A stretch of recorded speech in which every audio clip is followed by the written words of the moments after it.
Pessoal, essa é a Dona Márcia. Ela é uma mãe solo de 3 crianças belíssimas. Crianças não, né? Adultos, adolescentes. A história dela é incrível. E fica de olho que a gente tem grandes episódios aqui nesse evento especial que a gente veio até a casa dela para entrevistá-la. Dona Márcia, me conta mais quando você ficou grávida, tão nova. Sim, eu fiquei com a Emily. Ela tinha 1 ano e 8 meses quando o pai dela foi assassinado.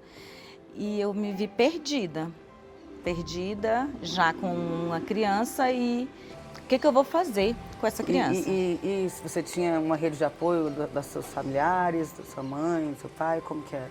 À época, eu tinha uma rede de apoio que é nos meus tios, porque eu morava em outra cidade. Você é da onde? Lá de Planaltina, Uhum. daqui mesmo do Distrito Federal. Uhum. Mas eu tinha essa rede de apoio dos meus tios. Minha mãe não morava aqui e eu sou uma filha de mãe solo. Mãe solo. Né? Por isso você tem todo esse amor, essa maternidade que você entende bem, né? A dificuldade. E como que você conseguiu, assim, se sustentar e você é uma pedagoga, né? Vou estudar e tudo mais. Me conta esse processo. Então, quando o Carlinhos morreu, que era o pai da Emily, eu fiquei perdida. Aí eu fui morar na casa dos meus tios e eles eu cuidava da casa. E aí eu voltei a estudar. Uhum. E o meu tio já era da Secretaria de Educação, ele era porteiro. E aí ele me falou, Márcia, por que você não faz magistério? Na época, magistério normal. Uhum. E aí eles ficavam com a Emily e eu voltei a estudar. Foi assim que eu me formei pedagoga. Que incrível. E qual foi nessa história quando você conheceu o pai dos seus outros 2 filhos, o Bruno e a Mariana?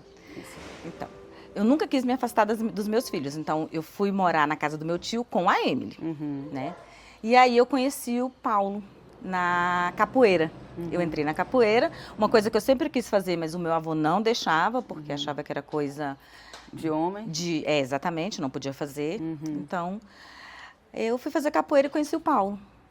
E aí, meus olhos brilharam novamente, né? Opa, vou ter uma família aqui, né? Aquela família que estava numa tradição presa em mim. E aí, me apaixonei e a gente foi morar junto. Só que aí eu já tinha uma meta. Eu precisava mesmo passar num concurso, porque eu queria muito ser mãe de novo, muito, muito.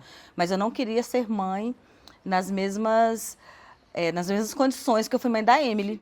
Mãe sem ter uma estabilidade financeira mesmo que seja pouco. Porque quando o Carlinhos morreu, eu fiquei sem chão.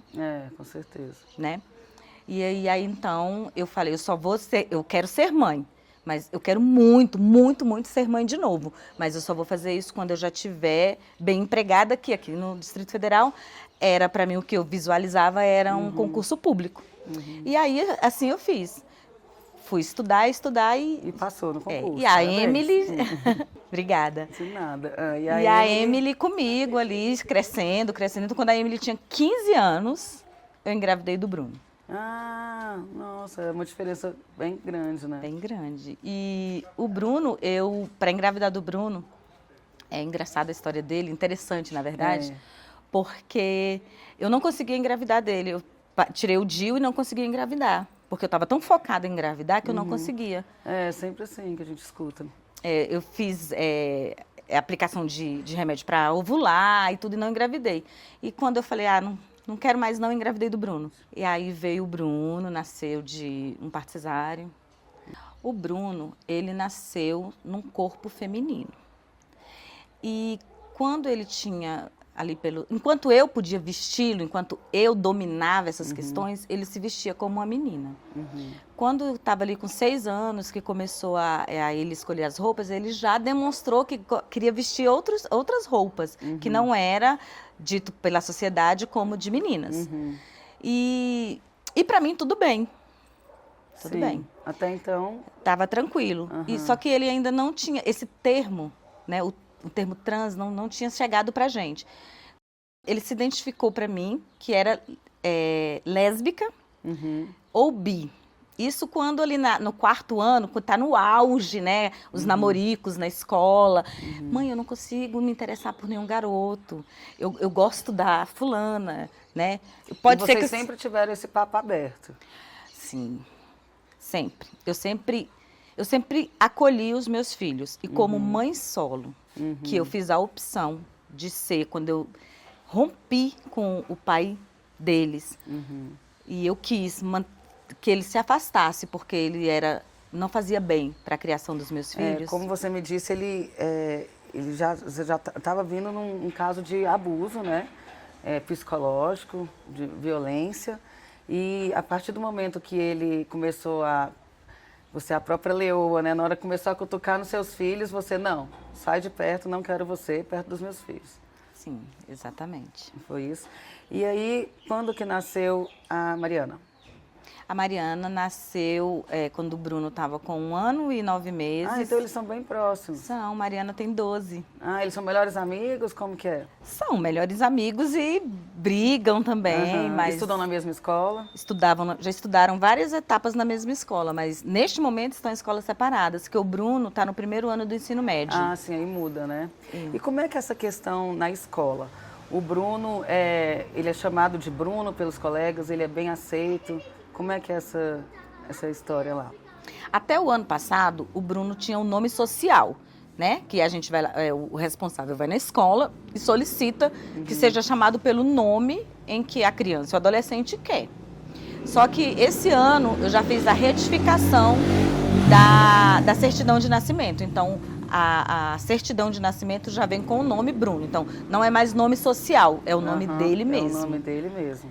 E quando o Bruno falou para você que ele se via como um garoto trans, eu até te perguntei como que ele sabia essa palavra, né? Onde que ele soube, e como é que foi para você aceitar isso, ir atrás de informação e saber como lidar com a situação? Então, o Bruno, quando ele falou que ele era lésbica, né? Que gostava, não sabia se gostava de menino, ele estava tentando se descobrir. E aí ele foi para a internet, colocava as coisas que ele estava sentindo. E foi ali que surgiu. E também ele era acompanhado por psicólogos. Por ser uma adolescente que está dentro do espectro autista, nível de suporte 1, ele era acompanhado. E a terapeuta falou, olha, você tem certeza que a sua identidade? Pesquisa sobre isso, foi orientando. E ele pesquisou. E foi quando ele chegou para mim e falou. Aí o que você fez nesse momento? Assim, enquanto estava na orientação, isso é importante para mim, porque enquanto ela estava na orientação sexual, isso para mim estava mais tranquilo. Mas quando veio que era uma outra pessoa, né? Então, para mim, eu tive que movimentar, que matar, né? Uma criança. Sim. Eu tive que dar tchau para aquela criança que eu gerei, que eu escolhi o nome. De falar o nome também, né? E nem o Bruno. Não, a gente não usa o nome porque nem é nome morto, sabe? É um nome que fui eu que escolhi para ele.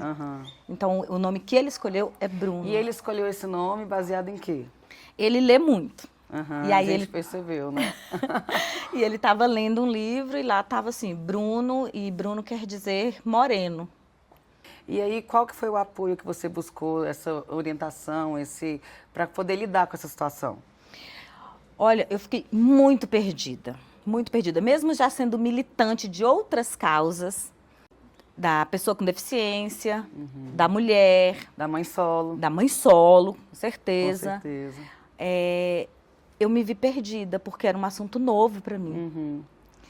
E aí eu estava muito perdida, muito triste, sem saber, com medo de buscar na internet informações erradas.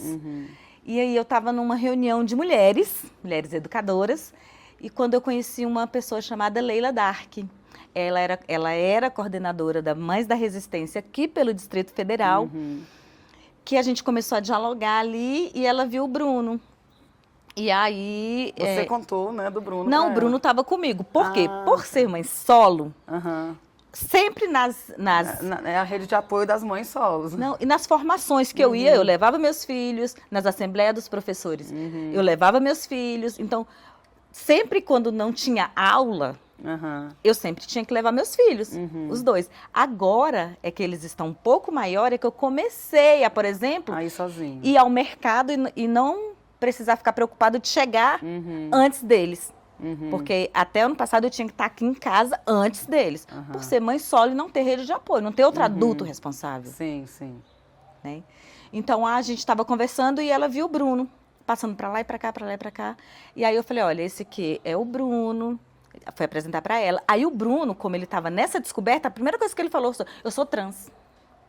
É mesmo? É, ele falou, porque ele estava, pela primeira vez, ele estava se identificando mesmo, né? Como é que eu me sinto. Então eu falei, olha, esse é o Bruno, meu filho. Mas aí você foi primeiro para Mãe das Resistências ou primeiro para Mãe da Diversidade? Não, eu já entrei na ONG, que é uma ONG nacional, Mães da Resistência, eu já entrei na Mães da Resistência. Ah, tá. Só que a Mães da Resistência, ela veio das Mães pela Diversidade. Assim como a Mães do É uma Arco-Íris. ramificação. Isso. Há muito tempo só tinha era um grupo, era Mães pela Diversidade. E aí foi crescendo tanto, e por algumas divergências, né, de ideias políticas, foram tendo ramificações. Tem a Mães do Arco-Íris, aí tem a Mães da Resistência, a qual eu faço parte com muito orgulho, que foi o que me tirou ali do buraco ali da sua desorientação. E isso eu queria, sabe, eu queria muito, eu falei, gente, essa criança, na época ainda criança, só tem a mim.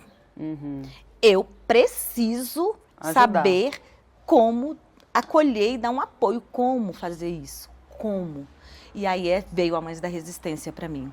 Me abraçou, me explicou, me acolheu. E a Mãe da Resistência, ela tá aqui em Brasília? Onde que é a sede? Como é que faz para outras mães acessar? Então, Mães da Resistência, aqui em Brasília não tem uma sede física. Nós temos o Instagram, que é @Mães da Resistência. Nós fazemos acolhimento de familiares de pessoas LGBTs. Temos uma agenda de acolhimento, é só entrar em contato com a gente e a gente acolhe. Temos o espaço no Setor Comercial Sul onde a gente pode fazer esse acolhimento. Né? E também, se a pessoa não... Vocês têm reuniões mensais? Sim, temos reuniões mensais do coletivo, que é um coletivo, né? Ai, que legal. E aí sempre, cada vez é em um espaço? Em outros locais, em outros estados, nós já temos sedes físicas da Mães da Resistência. E você se considera feminista? Sim, sim. Com certeza, né? Eu sou feminista, eu acredito que desde quando eu estava no útero da minha mãe. Que eu acredito que a minha mãe foi a primeira mulher que eu tive um contato maior, que rompeu muitas barreiras para que eu estivesse aqui hoje. Com certeza. Apesar de ter trazido com ela muitos dogmas, como melhor estar com ele do que sem ele, né? Todo mundo faz isso mesmo, aguenta pelos filhos. Então ela trazia isso ainda. Minha mãe não está mais entre a gente. Quando ela morreu, ela morava comigo, então eu que já era o suporte dela, ela trouxe essas... Mas ao mesmo tempo que ela trouxe esses dogmas, ela rompeu com muita coisa. Com certeza. E eu queria que você falasse mais assim sobre o orgulho que você sente, não só do Bruno, mas dos seus 3 filhos, e passasse essa mensagem assim, tão inspiradora, né, para outras mães, acolhendo, né, mostrando o quanto você tem esse sentimento de acolhimento, o quanto os filhos precisam disso. Eu sou mãe, tenho muito orgulho dos meus 3 filhos, é a minha melhor... A minha melhor parte, é o que eu faço de melhor na minha vida. A minha filha Emily, ela é fisioterapeuta formada pela UNB. Olha. Então, o que eu pude dar para ela de educação, eu dei. E os meus filhos, eu não abro mão de nada, né? Você abre mão da sua vida por eles, não. A minha vida é com eles. Eu me construo e desconstruo diariamente com eles. Que e não lindo. trocaria por nada, nada nesse mundo. Que lindo, muito lindo sua história. A gente, assim, tem certeza que eu aqui, os meninos, estamos todos, né, emocionados. Assim, parabéns. Eu até fico com vontade de chorar. Muito obrigada. Eu espero que isso chegue em várias com certeza. Calma, a gente tem que falar, deixa eu respirar, que a gente tem que falar mais coisas. Calma aí, porque eu fico com vontade de chorar, porque essa história é belíssima mesmo. Obrigada. Eu também segurei aqui para não chorar. Então, Márcia, que conselho você daria para essas mães, assim? Eu quero que você fale sobre a sua maior dificuldade, já ajudando essas mães, né? Porque você já passou por isso, você já sabe o caminho mais fácil, né? De dar esse apoio emocional, né? Isso também, você fez um trabalho, né? Com psicólogo também. Então, assim, eu acho que é muito importante você falar isso para as mães que estão assistindo e estão ouvindo a sua história aqui, com certeza se inspirando. Então, a minha maior dificuldade foi quando eu olhei para todos os lados e eu não tinha uma rede de apoio. Então, eu tive que me refazer em uma rede de apoio. Eu tive que me desconstruir, fazer tudo dentro do que eu podia. Eu não podia contar com outras coisas, com outras pessoas. E isso é possível, porque por várias vezes eu protelei uma separação, eu aguentei várias atitudes tóxicas, pensando assim, eu não vou dar conta sozinha, porque eu preciso. Mas não. A gente se organiza e consegue. A gente consegue. Sabe por quê? Porque tem amor. Então, o que eu falo é ame. Ame seu filho. Ame seu filho da forma que ele é. Não ponha condicionamento para amar o seu filho. Porque o amor, ele vai construir uma ponte, um vínculo, que quando eles vão crescendo, essa trabalheira vai passar e você vai olhar e vai falar, caramba, valeu tudo a pena. Valeu a pena. Ainda bem que eu tirei os meus filhos. E ainda bem que eu apoio. E eu estou aqui para apoiar os meus filhos em qualquer momento da vida que seja. Incrível. E conta aqui pra gente sobre essa bandeira aqui. Essa aqui é a bandeira trans, que são as cores trans, né? Tem a bandeira LGBT. São 3 cores? 3 cores, azul, rosa e branco. Ou seja, é azul, é rosa e é branco. Não é nem azul, não é rosa e é branco. A pessoa trans, ela não precisa fazer uma cirurgia de resignação de gênero para poder ser trans. É um sentimento, é uma identificação. Então, um homem trans, ele pode não fazer nenhuma cirurgia e ele é um homem trans, é assim que ele se identifica. Uma mulher trans também. E também pode fazer as cirurgias. Isso vai ser de como a pessoa vai se sentir melhor, vai se sentir feliz e contente com o seu corpo. Com certeza. E assim, o Bruno, ele quer fazer os tratamentos de hormônio e tudo, mas por conta da menstruação teve que interromper, não é isso? Eu queria saber assim, onde que vai para ter esse tratamento? É na rede pública? Como que procura? Eu tenho essa curiosidade. Então, uma coisa muito importante é que assim, gente, crianças trans existem. As pessoas não nascem com 18 anos. Elas nascem trans. É o ambiente que não dá a liberdade, né? Das escolhas. Como eu disse, eu vestia o Bruno de menina. Eu não dei essa oportunidade. Quando vai chegando na adolescência, faz o bloqueio hormonal, né? Que aí bloqueia a testosterona e bloqueia os hormônios femininos e masculinos. Começa isso mais cedo. Então, o único hormônio que o Bruno toma hoje é o bloqueio da menstruação. Mas, aqui no Distrito Federal, a gente tem tem o ambulatório trans, mas é maiores de 18 anos, e tem o adolescentro, que você vai lá e procura, e lá tem um apoio.